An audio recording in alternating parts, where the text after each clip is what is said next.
Mari kita berdoa. Ini hati kami Tuhan yang begitu mengasihi Engkau. Seringkali kami juga sering mencintai hal yang lain. Biarlah Tuhan kami bisa ingat selalu. Supaya kami Tuhan bisa berbalik dari cinta-cinta yang lain, cinta-cinta yang palsu. Menuju kepada Engkau yang memberikan cinta sejati bagi setiap kami. Ini anak-anak mudamu, biarlah sedari usia kami saat ini, kami Tuhan bisa totalitas, radikal mengasihi Engkau. Dan bila sebentar Tuhan kami akan membahas tentang mixed faith relationship, Tuhan tolong kami. Supaya lewat firman hari ini, jadi sebuah komitmen kami untuk mencintai-Mu lebih dari apapun. Kati hamba-Mu, urapi dan pakai. Dan nama Tuhan Yesus, kami berdoa dan mengucap syukur. Amin.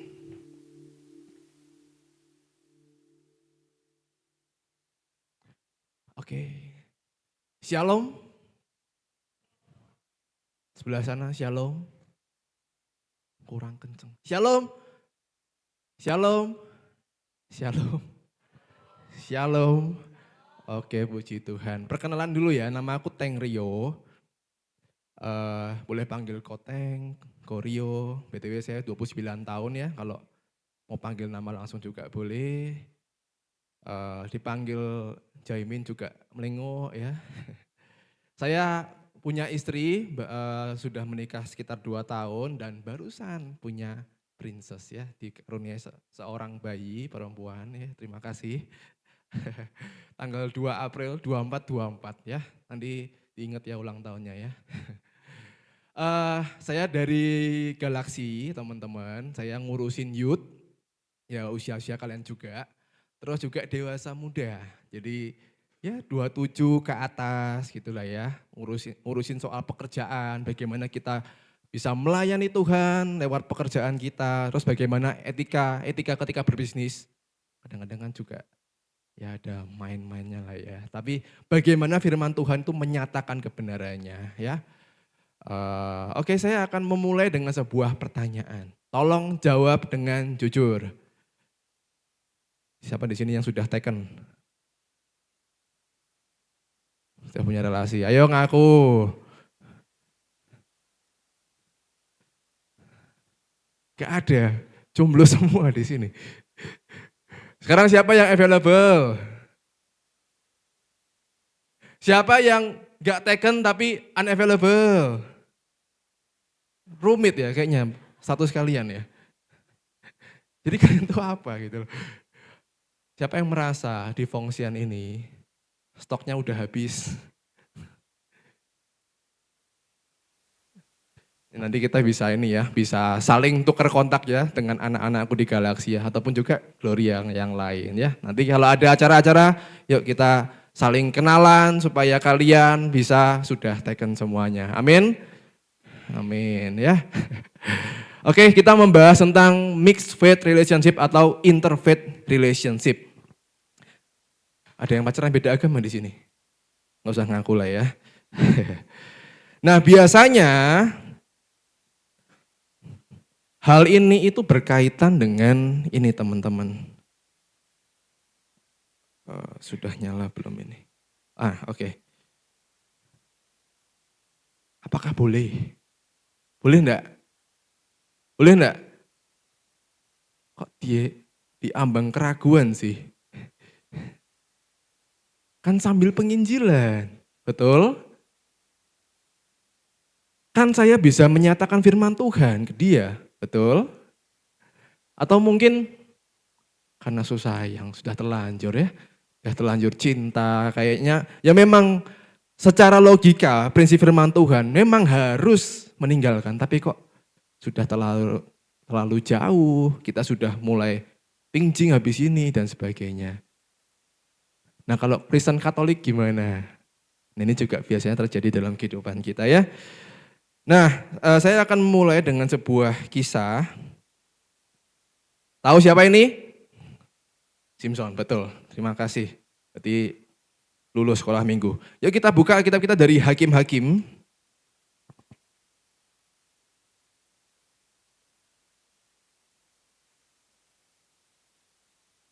Pasal yang ke-13 dulu.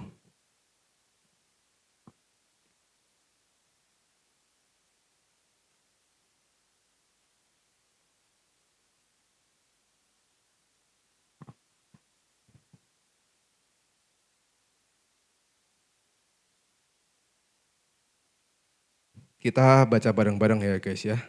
Hakim-Hakim 13 ayat 5.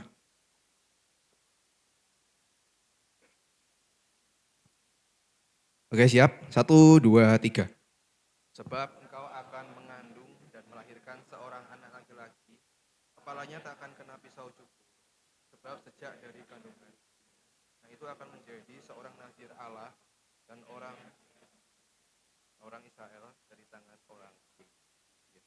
Oke, selanjutnya kita buka Hakim-Hakim 16.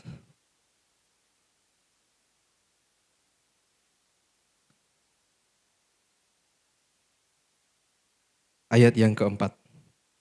Sekali lagi kita baca bareng-bareng ya. 1, 2, 3.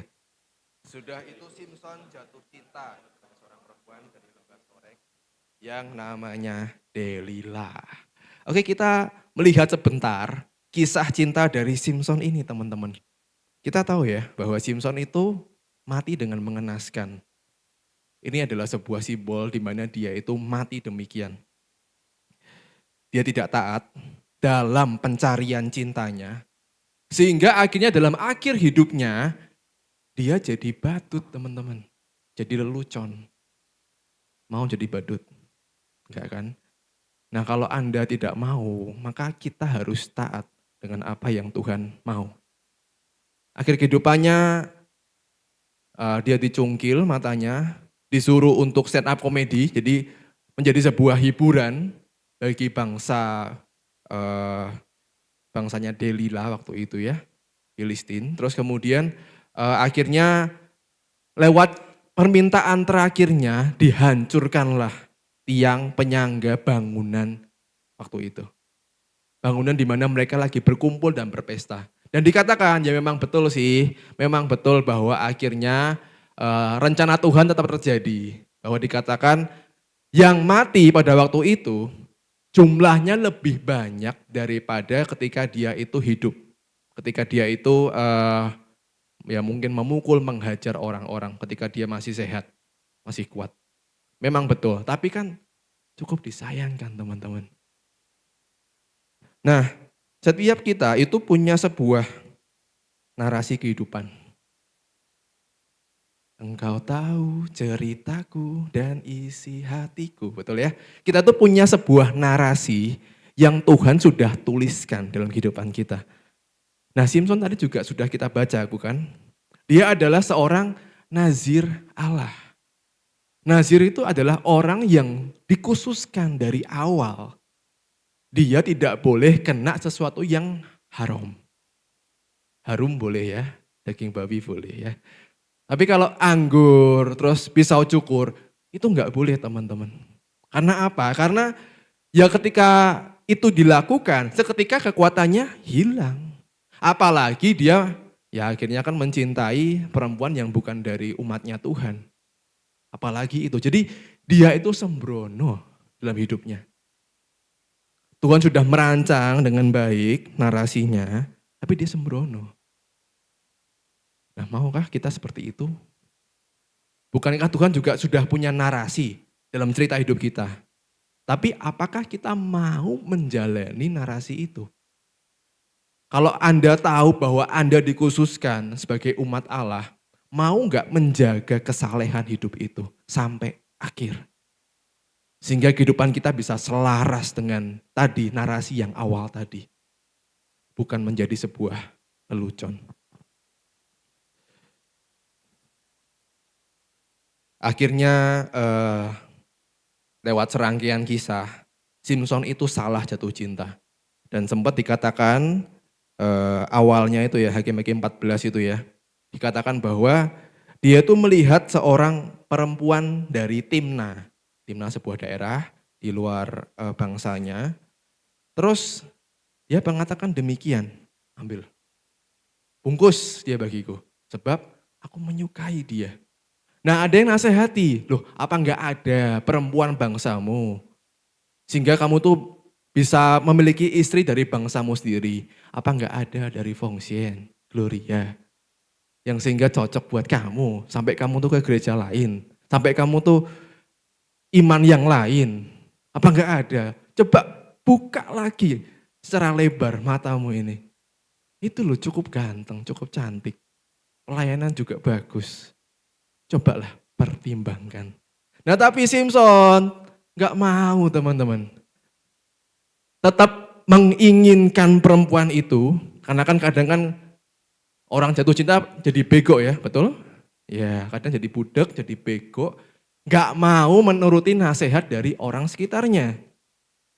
Maka kalau kalian lagi jatuh cinta harus sadar ya, harus dengar, harus benar-benar buka telinga, lihat orang-orang sekitar itu ngomong apa. Kalau memang benar demikian, ya kita perlu dengarkan juga. Karena pasangan kita itu harus dibawa ke circle-nya kita. Gak mungkin kita tuh kayak terpisah-pisah gitu loh. Oh kalau saya lagi sama pacar saya, komunitas saya akan abaikan. Gak bisa gitu. Harusnya kita juga bawa pasangan kita ke komunitas kita juga. Nah kita dengerin teman-teman kita ngomong apa. Kalau memang betul, ya kita perlu terbuka. Jangan dibela mati-matian. Jangan jadi pengacara buat orang yang belum tentu jadi istri kita atau suami kita. Ya, paham ya? Jadi lihatlah nasihat, dengarlah nasihat-nasihat dari sekitar kita, lihatlah bagaimana dia secara objektif.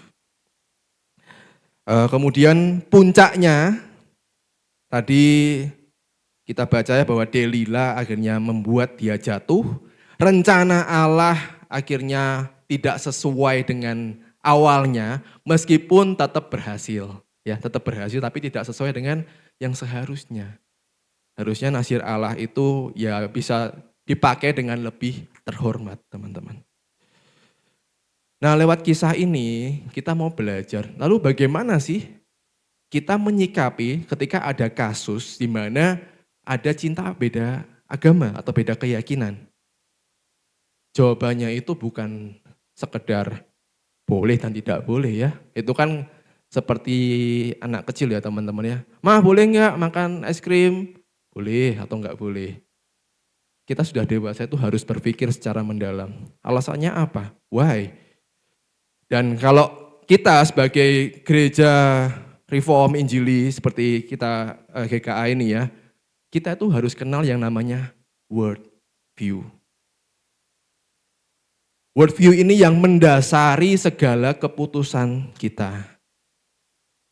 World view ini yang menjadi sumber kebenaran kehidupan kita ketika menilai sebuah masalah. Dan ini dibangun sejak kita belajar dari kecil, bagaimana firman Tuhan memberikan kebenaran, prinsip kepada setiap kita, bagaimana kita diajar oleh mungkin senior, pembina di sini mungkin, atau mungkin hamba Tuhan yang lain, atau mungkin kakak rohani GDG kita, itu menjadi sebuah bahan baku untuk memenuhi worldview kita. Sehingga kita bisa menentukan mana yang tepat dan mana yang tidak tepat. Nah, worldview ini juga akan berbeda dengan orang yang memiliki kepercayaan yang lain. Worldview Kristen itu ngajarin bahwa pasangan itu merupakan seorang partner, seorang yang sepadan, yang menolong kita, betul ya? Yang laki-laki yang memimpin kita. Nah mungkin ini akan berbeda dengan worldview agama lain, kepercayaan lain. Mungkin ada agama yang worldview-nya itu mengajarkan bahwa pasangan itu hanyalah komoditas. Bisa diperbanyak, bisa buka cabang. Terus kemudian ada juga pandangan-pandangan agama lain yang silent terhadap pasangan hidup. Kita nggak terlalu menemukan, loh kalau di agama ini kok kayaknya nggak ngajarin apa-apa ya. Bisa jadi seperti itu. Nah maka dari itu kita perlu memiliki worldview Kristen secara benar. Sehingga lewat inilah kita menentukan keputusan kita. Nah untuk itu pertanyakan tentang hal ini ketika kita berelasi. Tujuannya itu apa sih? Apakah kita itu hendak memiliki sebuah relasi di mana saya itu pengen tenggelam di dalam romansa percintaan itu. Saya ingin merasakan sebuah kenikmatan, dikasihi. Saya ingin mendapatkan sebuah benefit-benefit dalam pacaran. Itu aja tujuan saya. Apakah seperti itu? Dangkal sekali ya, kalau misalkan kita punya tujuan yang demikian. Kita harus punya tujuan yang sesuai dengan prinsipnya Allah. Tuhan pengen apa sih? Ketika Tuhan itu menciptakan laki-laki dan perempuan, pengennya apa sih? Nah itu loh dasarnya. Terus kemudian yang kedua adalah, bisa nggak ya dia itu kolaborasi dengan saya? Nah mungkin orang yang sudah, ada yang di sini mau selibat, terpanggil tidak menikah. Nah mungkin orang-orang demikian itu sudah merasa cukup dengan dirinya. Jadi ya nggak perlu lah, nggak perlu untuk ya punya pasangan. Karena dia sudah cukup, kasih Tuhan sudah cukup dalam dirinya, waktunya juga dia persembahkan untuk pelayanan, maka nggak perlu memikirkan hal-hal kayak gini. Tapi kalau kita merasa bahwa kita itu butuh partner, ya laki-laki butuh penolong, pendamping, teman curhat, teman untuk melihat sebuah perspektif yang lain. Nah kita perlu orang yang bisa kita ajak kolaborasi, yang menolong kita. Atau yang perempuan, kita butuh seorang leader dalam keluarga kita. Siapa ya orang yang tepat, yang bisa ketika saya itu kasih masukan, dia itu menentukan keputusannya seperti apa. Nah inilah pertanyaan-pertanyaan yang harus kita pikirkan. Tadi terkaitan dengan tujuan, kalau misalkan kita ini gak kemana-mana, ya kayak gini lagu ini ya. Mau dibawa kemana hubungan kita. Bedakan antara hubungan yang menuju ke suatu tempat dengan hubungan yang stuck, berjalan di tempat teman-teman. Atau bahkan berjalan mundur ya, gak kemana-mana. Kalau misalkan kita ini hanya, ya yang penting pacaran lah, yang penting saya tidak sendirian lah. Ya kita akan stuck di situ, ya gak ngapa-ngapain.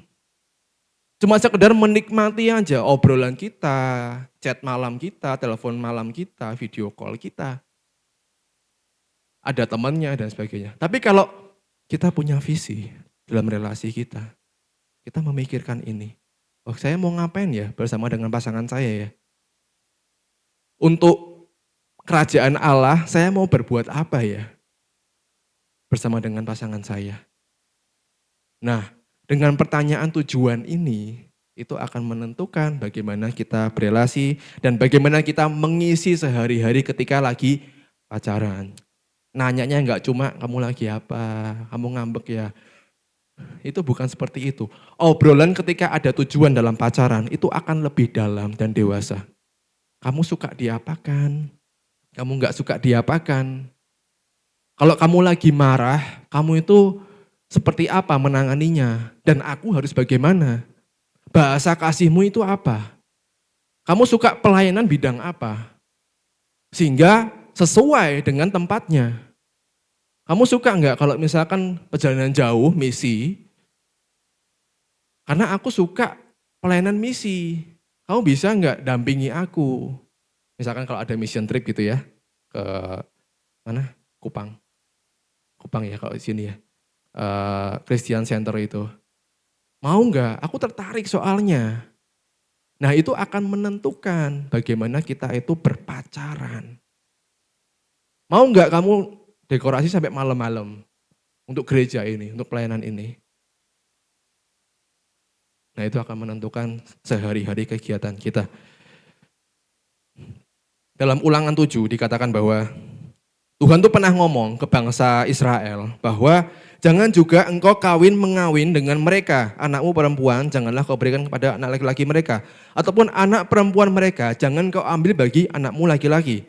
Sebab mereka akan membuat anakmu laki-laki menyimpang daripadaku. Sehingga mereka beribadah kepada Allah lain. Maka murka Tuhan akan bangkit terhadap kamu dan ia akan memunahkan engkau dengan segera.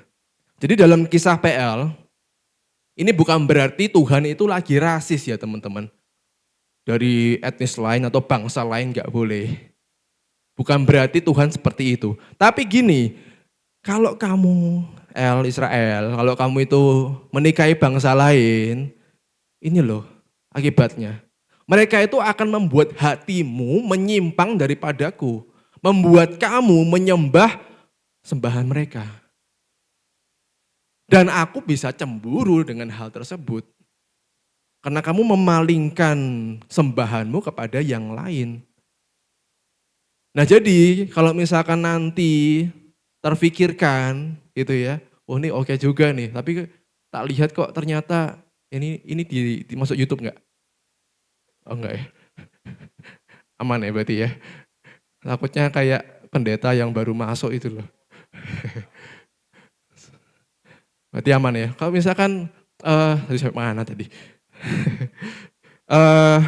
Membuat kita itu menyembah sembahan yang lain, itu kan bahaya ya. Kita dibawa ke kelenteng, wihara, atau dan sebagainya. Sehingga kita juga ikut gitu ya tradisinya mereka. Jadi pikirkan ulang tentang hal ini.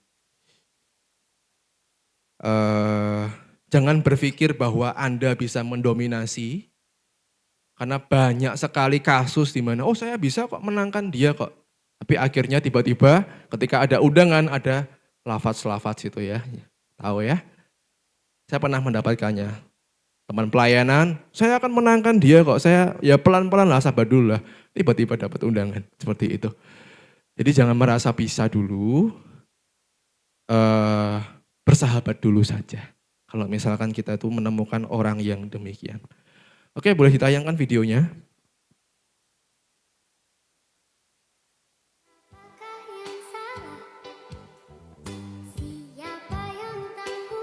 Oh, nggak bisa nyala. Udah nggak apa. Pacaran bertahun-tahun sama yang beda agama, tapi pas putus alasannya karena beda agama. Loh, gimana ini maksudnya? Dari awal kan harusnya kita tahu ya bahwa beda agama ya, tapi ketika putus alasannya beda agama, itu kan sesuatu yang aneh ya. Konklusinya adalah ini, pacaran beda agama itu endingnya dua, kalau enggak ganti pacar ya ganti Tuhan, betul? Tinggal pilih yang mana. Either saya yang ganti Tuhan atau dia yang ganti Tuhan. Pertanyaannya gini, tapi boleh nggak ada orang yang saya menangkan jadi Kristen, terus berrelasi dengan saya? Nah kalau case seperti itu gimana? Boleh nggak? Kalau saya dikasih pertanyaan seperti itu, gini, jangan sampai orang itu pindah agama karena Anda. Karena sayang kepada Anda. Jangan sampai seperti itu. Lebih baik berteman dulu, biarkan dia bergumul mungkin 5 tahun gitu ya. Aktif dalam pelayanan, baru kita kontak lagi. Sabar aja. Jangan terlalu terburu-buru. Biarkan dia itu mendalami, karena biasanya ya yang dari agama lain ketika masuk ke agama kita, biasanya itu lebih aktif. Jadi kayak pengen tahu gitu loh. Pelayanan juga kadang lebih menyediakan diri. Nah kita lihat, apakah dia itu cukup objektif ketika login ya, login ke kita ya, gitu. Terus kemudian tadi yang tentang kolaborasi, ku tak akan terus jalani jika melayani sendiri. Ya ini konsekuensinya kalau misalkan kita itu memiliki pasangan beda agama. Kita pelayanan, dia di depan gerbang. Atau misalkan sebaliknya, dia mungkin buka puasa, kita nemenin dia. Itulah konsekuensinya yang harusnya kita sedari awal, jangan dipaksakan. Tuhan tuh ngomong dalam firman-Nya, kita harus nyari yang sepadan. Bukan cuma Kristen. Kristen itu banyak sekali jenisnya. Orang Kristen yang cuma sekedar gereja online itu juga banyak.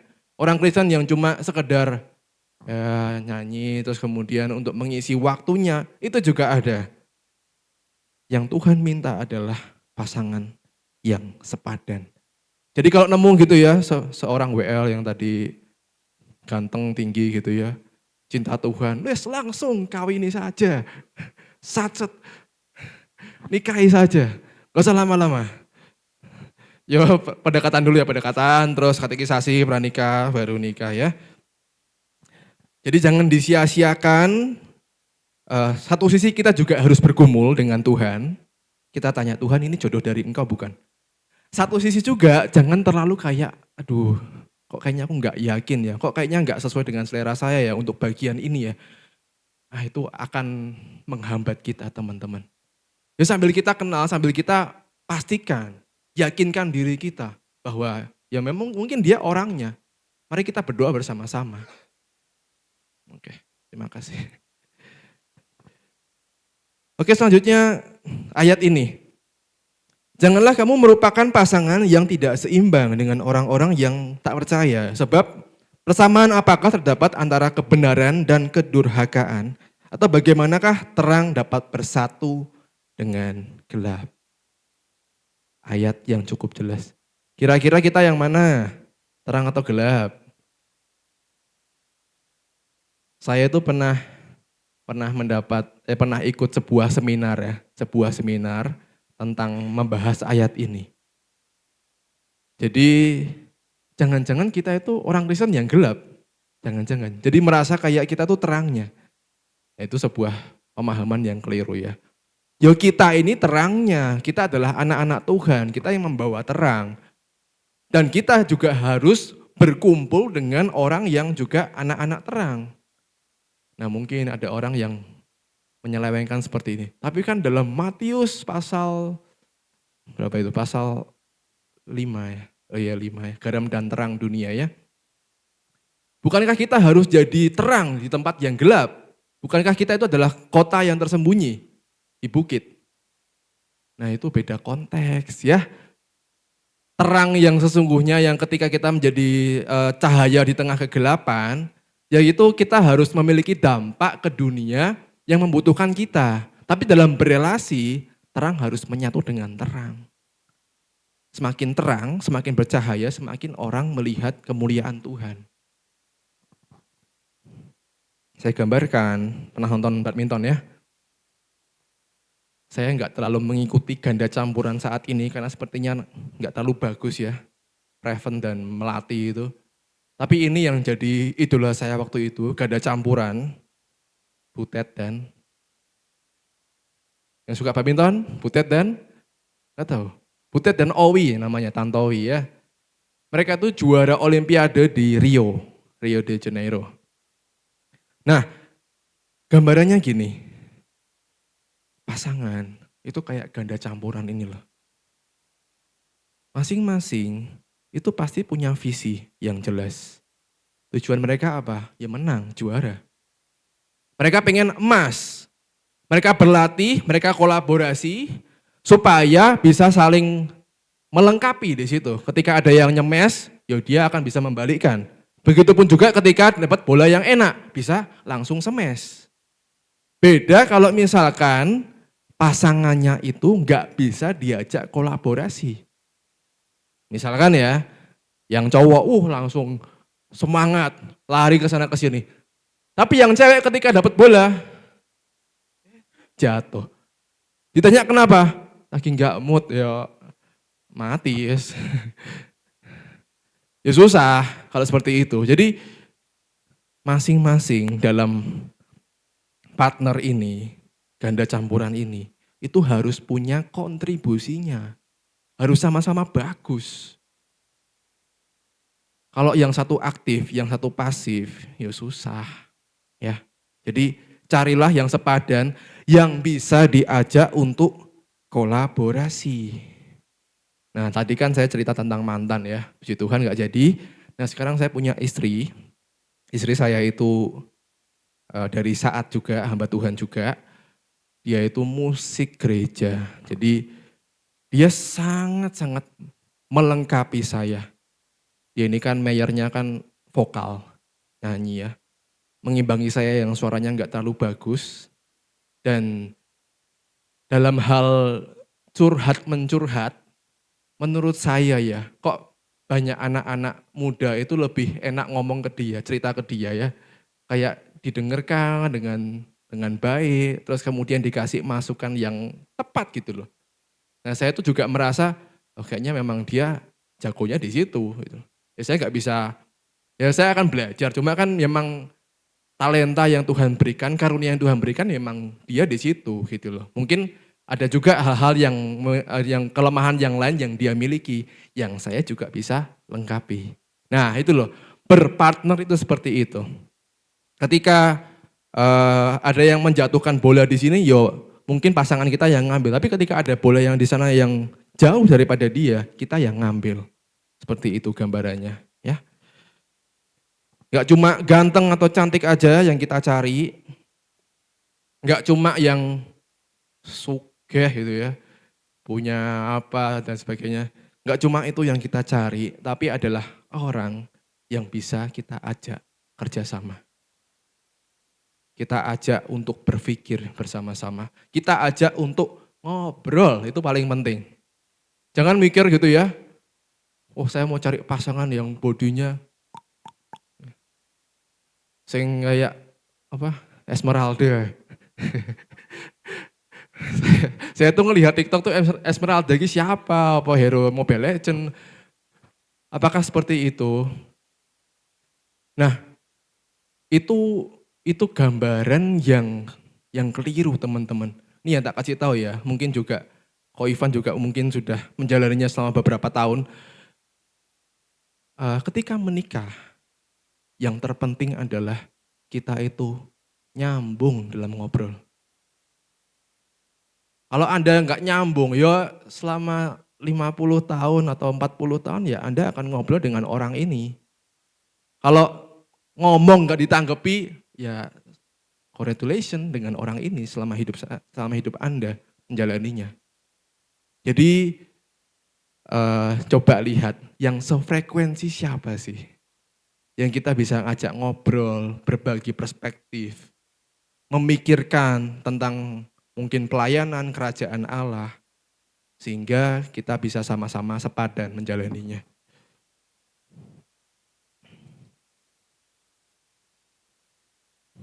Terus gini, bagaimana kalau saya sudah tahu gitu loh prinsip firman Tuhan, tapi kayaknya kok susah. Hati itu kok sudah terlanjur cinta kepada dia secara mendalam.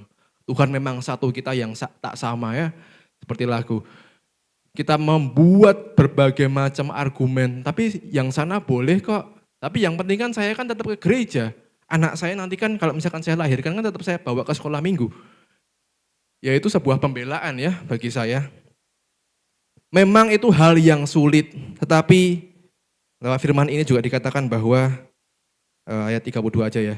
And you will know the truth and the truth will set you free. Kita tidak bisa melepaskan sendiri kalau misalkan terjebak dalam hubungan yang seperti ini, kita butuh Tuhan dan kebenarannya yang memerdekakan setiap kita. Nah sekarang teman-teman mari pikirkan ini. Kita loh sudah dicintai sampai mati. Masa lebih memilih orang yang baru ngomong, saya mau hidup semati sama kamu. Kita sudah dicintai oleh Kristus dengan sedemikian indahnya, sedemikian dalamnya. Masa kita cuma menganggap itu sebagai sebuah hal yang remeh, kita lebih terpesona dengan janji-janji yang diberikan oleh orang yang mencintai kita, tapi belum menunjukkan buktinya. Mari kita renungkan hal ini, saya minta untuk memuji, pelayan boleh membantu saya. Mari kita nyanyikan sebuah lagu. Kiranya lewat lagu ini menjadi sebuah komitmen bagi setiap kita mengikut Kristus selamanya. Mari kita tundukkan kepala kita melihat diri kita masing-masing. Apakah saya itu sudah cukup mencintai Allah? Atau apakah saya lebih banyak ketika mencintai hal-hal yang lain? Apakah saya mudah jatuh cinta kepada orang-orang karena saya merasa tidak cukup dengan cintanya Tuhan? Apakah saya mudah meremehkan tentang komitmen berelasi ini karena nggak terlalu penting bagi saya?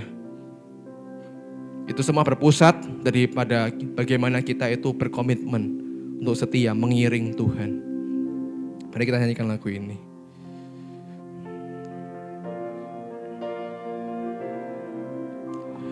Tak akan pernah ku sesali mengikuti Yesus sepanjang hidupku.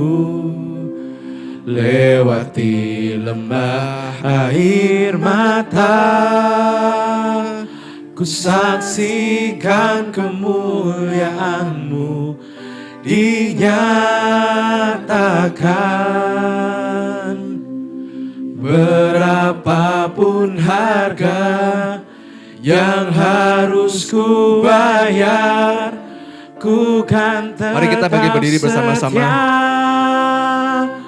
Melayani, mengasihi-Mu, mengiring-Mu seumur hidupku. Janji-Mu kan tetap ku pegang teguh sampai ku dapat mahkota.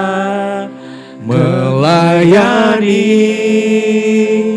mengasihi-Mu, mengiring-Mu seumur hidupku. Amin, amin. Janji-Mu kan tetap ku pegang teguh sampai ku dapat mahkota kehidupan. Tuhan, kami bersyukur hari ini kami mengetahui sebuah kebenaran bahwa kami adalah anak-anak terang. Biarlah worldview kami Tuhan bisa semakin jelas untuk menyatakan sebuah hal yang benar. Sehingga ketika kami nanti memutuskan sesuatu yang berkaitan dengan kehidupan kami bisa memilih apa yang tepat. Tolong kami Tuhan, supaya kami Tuhan tidak terlalu mementingkan perasaan kami, tapi kami mementingkan bagaimana prinsip kebenaran firman Tuhan dan kerajaan Allah boleh semakin dimuliakan lewat kehidupan kami, lewat relasi kami. Berkati kami dari usia kami saat ini, biar Tuhan yang akan memimpin. Dalam nama Tuhan Yesus, kami berdoa dan bersyukur. Amin.